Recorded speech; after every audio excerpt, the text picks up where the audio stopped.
And I think all these guys are talented. I don't think they are horrible backs, but these are not the same elite backs that Alabama once had. And that's the truth. In terms of Alabama's run game, Alabama has a run game that's been kind of non-existent over the last few weeks. And I think that most likely plays a role in the passing game. Before I give my thoughts on the running backs, because I've seen probably everybody in that running back room from high school to now, how does that play a role in it in terms of not basically having a run game that was non-existent over the last few weeks? You got Daniel Hill in there, gave you some life, of course, but what role in your mind does a lack of a rushing attack threat play on the role of the passing game and whole? See, a smart coach, and I'm not saying that these guys are not smart by no merit. This is no shot at any coach. But a good coach is going to put his players in a position to where it highlights their attributes. If I got Hill that's 6'1", he wide as, I'm 6'3". If I lay sideways, that's how wide the boy is. He got to turn sideways to get in the hall. And he from Mississippi. You know the boy country strong. That's where I'm from. We just may not be weight room strong, but when you got that Mississippi blood in you, just something different about you. You know? But I say that to say, nobody wants to tackle that big son of a gun, man. Nobody wants to tackle him.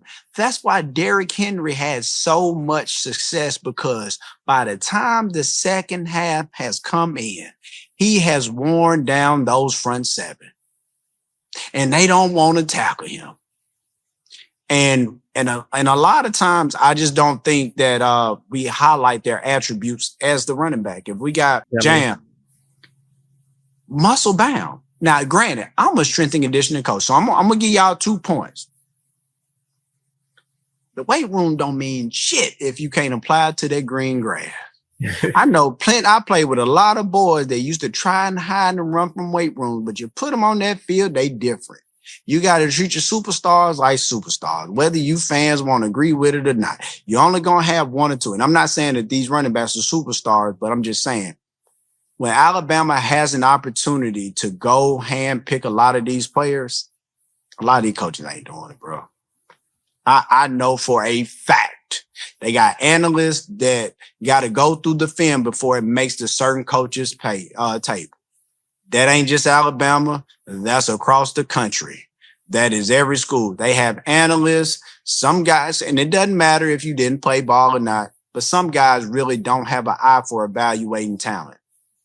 I mean, you had several guys around just Birmingham area alone that didn't even get a PWO. You had one kid that was at Helena. Jordan was 6'1", 215. The boy ran 22.7 on the GPS machine. Yep. Come on, man. And he in your backyard. And these guys grow up Bama fans. So I take that into account. And then, are you looking at film, or are you going to really see, does this guy fit my what we trying to do? Does he fit our scheme? From an offensive standpoint, you always have 3 dope receivers at Alabama that's going to be spreading the ball out, 4 including the tight end. And you're supposed to have a head hunter running back, a guy that's not shying away from contact. And I'm not saying we do, but we don't give them enough opportunities. And I don't have the stat line in front of me, like you said. But how can we expect a dominant performance from the run game when we're not running the ball?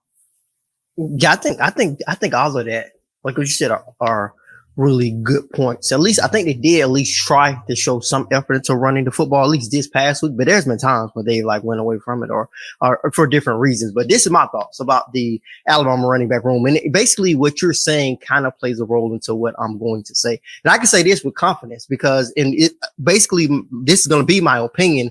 But what I'm going to say is the facts. There's nobody who's seen these kids, seen more of the Alabama running back room from high school to now than me.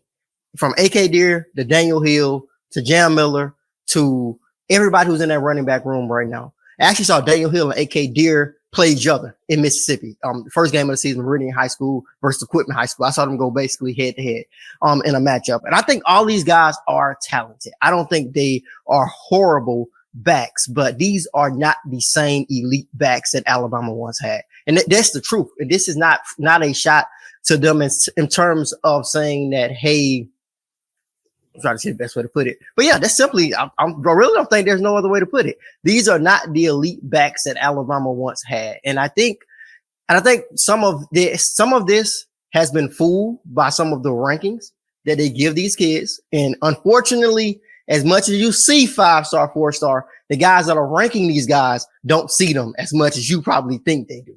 They don't see them as much as we at Touch Alabama even do. Like I said, there's nobody else who could say, every other recruiting site who could say they've seen more of this running back room than us. And this is my opinion. I just don't think these guys are elite running backs. I feel like they're just not as a complete running back unit. I like Daniel Hill. He's big. He's physical. He's never going to be super explosive because he's 6'1", 240, and that's just what he lacks. I like Jam. I think Jam vision is a little bit off at times. It seems like he doesn't have a great feel for that part of his game, but there are other strengths that he has. I like AK Deer. I know a lot of Alabama fans really want the freshman to play. I really think they just want a new face. I think he's explosive, but I don't think he is that super elite back by me. On watching him, I think the saving grace for Alabama is the 5-star running back at Jackson High School, Xavier Crowell. I think that's a different type of back. That is a complete back. That's a back who I've seen multiple times. That's a guy who goes and get 400 yards, run and scores on 5 touchdowns. So I think a lot of it does have to do with the evaluations. I think that plays a huge role in it. And there's so many guys who we can talk about who's from Alabama who you just shouldn't have let go because they are elite, and they've shown us that they are elite. From Quinshon Judkins, which is probably don't get talked about enough. That should be highlighted a million times. That Alabama looked over Quinshon Judkins. And I know Nick Saban went on ESPN Game Day, said that they were looking at that kid. I thought that kid's recruitment. Alabama was never involved. Alabama was nowhere near that guy's recruitment, and that's the truth because I was able to see it. Same thing about that boy from Pinson, the receiver. Come on now. Yeah, that's another. Yeah, they were nowhere near those guys' recruitment 100%. Definitely. He was one of those guys. Every time I saw Kool-Aid play, he went off every time. And I was like, who the heck is that kid? He went off every single time that Pinson played because he was really that dynamic. But a lot of times, yeah, like I said, it is an evaluation mix up. Heck, it was this kid, just to bring up this story, it basically goes what we're saying. It was this kid from Goshen High School a couple of years ago. Brian Williams raced him in track. It was a 100 meter race. I think Brian had like a crazy time. It was like 10-6, 10. It was like a crazy, probably 10-4. It was like his PR, his 100 meter dash time. So I seen him run it, but then I see this kid who's like a couple of steps behind Ryan. I'm like, yo, that kid, who the heck is that kid? If he run a 10-4, what the heck that big kid behind Ryan ran? So he ran like a great time too, probably 10-6, 10-7. He was like right behind Ryan in the steps. And so I got with my guy who helps me get guys exposure. And I'm like, yo, who the heck is this kid? This kid looks really good. So we found the kid's highlights tape. We realized this kid has no offers, no school looking at him. He's dynamic. He got all of the tools. So we start sending him out to coaches. In like a week, he get Ole Miss. He got Power 5 offers. He got all type of offers. But he ended up committing to Troy. John Summerall was at Troy, but Summerall took the job at Tulane. So he ended up going at Tulane. His Tulane last game, that kid ran for 94 yards on 10 carries, 1 touchdown. Everybody's saying he's the best thing. He's not only the best running back at Tulane, he's the best running back in Conference USA. And that's a guy who's right there in Alabama's backyard. We sent him to Alabama. And I want to say we got no response, but that goes back to what we're saying. There is a lot of talent, and there is an evaluation issue. I think it's playing a slight role in Alabama's running back issues. I think that could be fixed. I think Xavier Crowell is really good, but I do think what you said, it is an evaluation issue, not just in Alabama, but it's across the board in so many different places. So much. You got to have something a little charismatic about you in your position. Like, people don't realize how slim it takes me 2 minutes to know whether a kid can play or not. Like, when I'm warming a kid up, it don't take long. I promise you. And it either you have it or you don't. But a lot of these coaches, like you said, don't know how to truly evaluate talent. And I see it all the time because you made just like a recruiting class. Most coaches are trying to stack the recruiting class just to be in the top 10 rather than bring in what you actually need for the program. Why bring 5 DBs when you know you need nothing but offensive linemen? It's just no different. Like the DB who's the number 26 class, this boy was just a 3-star committed to Florida State. He flipped to Ohio State. He's the number 1 DB in the country. Man, what? What y'all drinking? How y'all get these rankings, bro? Like, come on now. Who did this? Like, I see a lot, and I'm sure you do. I see a lot. There's no shot at 7-on-7. I see a lot of quarterbacks that look good in 7-on-7. Ain't nobody rushing you. Like, there's no O-line, there's no deep, there's no threat on you probably getting a concussion. So you can play relaxed. Same thing with receivers. Man, you know this DB ain't finna hit you for real. Now, I like it for the speed of the game. Yeah. I like it. That's not real football, bro. It adds value. Yeah. But the best players we're going to see, and I'm going to say it's going to be a year to 2 years, the best players who run college football are all going to be kids that got overlooked. They're going to be at HBCUs. They're going to be at JUCOs and Division II schools. Mark my word. They going to come out of nowhere because why pay this boy $400,000 who I haven't seen compete when you ain't got this motherfucker nothing. I mean, I'm sorry. You ain't buy something out. We was on the back porch talking. When I don't have to give this guy anything except for an opportunity, the one who just wants the opportunity gonna run with it every time because there's no pressure on him. He has nothing to lose but everything to gain. But these boys nowadays, when they go to camp, I think this is the lamest thing in the world. They don't even compete when they go to camp. They're getting paid to show up and come to camp. That's like these college coaches. I know I'm going on a tangent today. I'm just got a little time. How you paying these coaches $12 and $11 million when they ain't won shit? Yeah. I'm just upping the money with hopes that you do a good job. Do I get a ROI on my, is that a tax write-off?